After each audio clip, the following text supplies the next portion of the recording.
Good morning, everyone. My name is Hana Alhamache, and for my summer research project, I worked on the ICAN dissemination under the guidance of my mentor, Beth Phillips.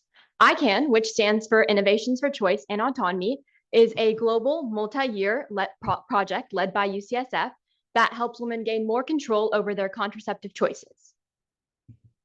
Some quick info about me. I am a rising senior at the College Preparatory School in Oakland. And throughout my time on the ICAN dissemination, I was closely guided by my mentor, Beth, but also had the opportunity to connect with many other members of the UCSF ICAN team. The project centers on empowering women in their birth control decisions, and listed are a few of the key topic areas. My interest in global health started early. Growing up in Stockton, California, in the Central Valley with Jordanian and Indian roots, I've seen firsthand how one's environment directly shapes their health. And last summer, I researched neonatal abstinence syndrome, which is a withdrawal condition affecting newborns who were exposed to opioids in the womb. These experiences have highlighted how directly health is tied to social issues and have fueled my goal of pursuing an MD PhD to combine clinical research with laboratory research. Now, some background on the ICAN project. ICAN has teams in Kenya, Malawi, Uganda, and Nigeria, as well as the United States, and works to introduce a self-injection birth control in ways that truly reflect women's unique needs and preferences. It's funded by the Bill and Melinda Gates Foundation and explores what works best in different settings to help women make informed and independent decisions.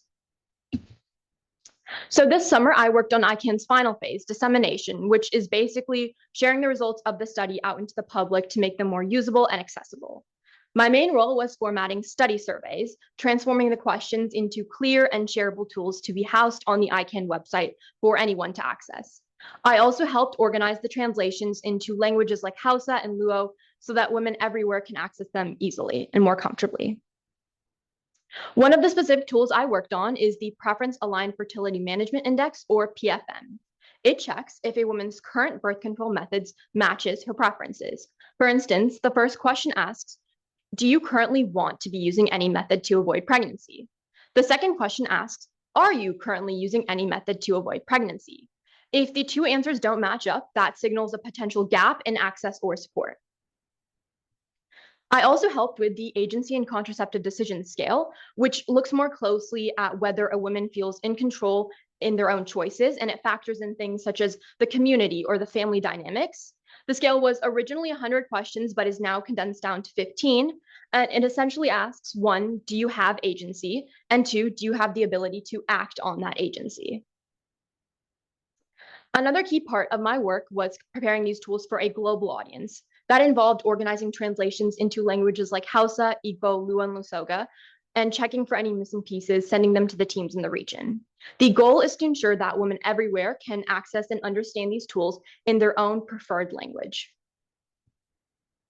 ICAN is an incredible initiative supporting women globally. I helped adapt its resources so that healthcare providers, policymakers, or the individuals themselves can access them easily through the ICAN website.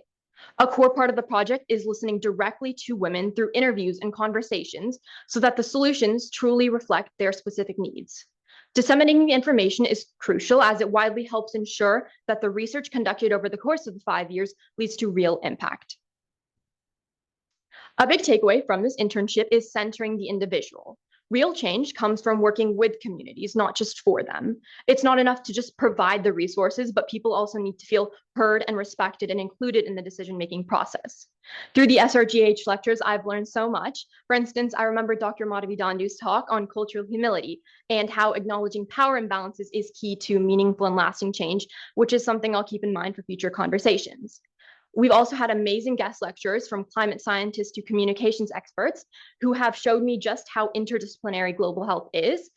And overall, this internship has inspired me to continue to keep exploring and stay open to the many different global health fields. For some of my next steps, I hope to stay connected with everyone I've met through this internship and continue following the ICAN project and others like it. In college, I want to continue to serve my community, maybe by starting a school group focused on sexual and reproductive health or organizing volunteer work for my local community. I plan to use every opportunity I can to build a strong global health foundation with the ultimate goal of pursuing an MD PhD to support under-resourced communities, both locally and globally.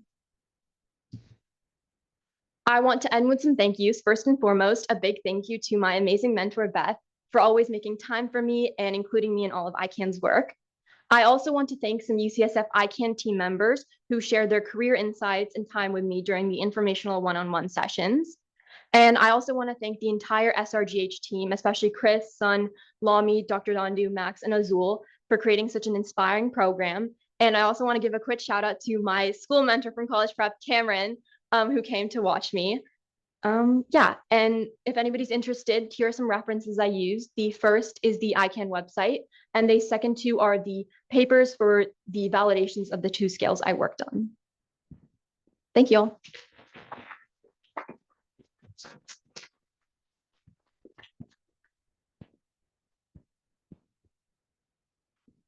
Thank you so much, Hannah. You got a chance to be a part of this project in a really important stage, the dissemination phase. But as you were talking about, this is years of iterative work. So I'm curious a little bit about what you saw in the dissemination phase in terms of like thinking through, like you said, who gets the information, how the information is shared, and also who gets to use this afterwards, and kind of what the next stages of a project like this. Okay, yeah. So I think it was really interesting. My first task was to basically go through the ICAN website very in-depthly to see what the project was actually, and also like how these resources are going to be used.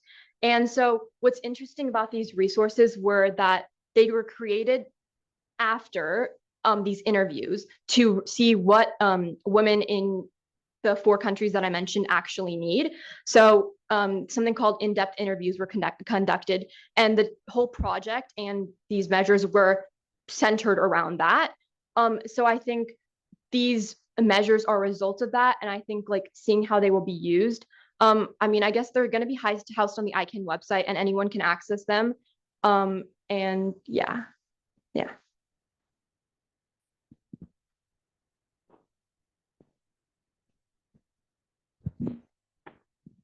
Hi, so I was also wondering, besides the ICAN website, are these materials being distributed to these women in these countries, or how does that kind of process work? Yeah, so I think the specific measures, I think they're going to be available on the website. I think they're going to be shared with like healthcare providers in the regions. But this isn't the only thing that has come out of the ICAN project. I think some of the other things that are how some of the the information that's on the ICAN website is, for instance, the update to a local app that people can access, and it has information for how to administer the self-injectable contraception. Or some of the programs created are like peer resources, so that ICAN has worked to help fund people of the community to go and teach women in the rural areas how to administer the self-injectable. So the measures are just one part of the broader ICAN project. Thank you.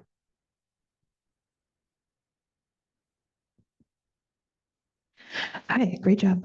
I think this is related to both the previous questions, but in thinking about how this is getting disseminated and then collected, what are your metrics for whether or not you're getting all the information you need? Like, so for example, are there ways that you could identify a gap in what you're collecting compared to ideally what you would get?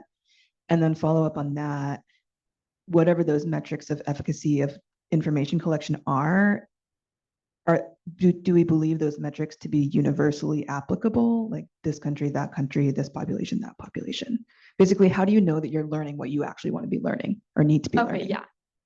So I think over the course of the 5 years, I think there were checkups on the individuals to make sure that they're continuing to use the self-injection and feeling empowered.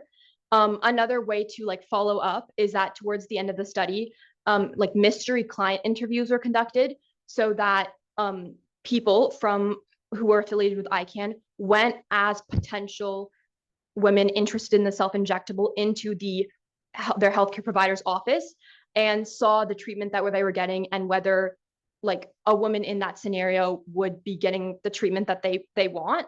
And then I guess like following up, these specific measures are unique to Uganda and Nigeria. That's why the languages are only translated there, because I think these measures are most applicable to those environments. And for Kenya and Malawi, so other things such as the peer resources or the app are more applicable to those regions.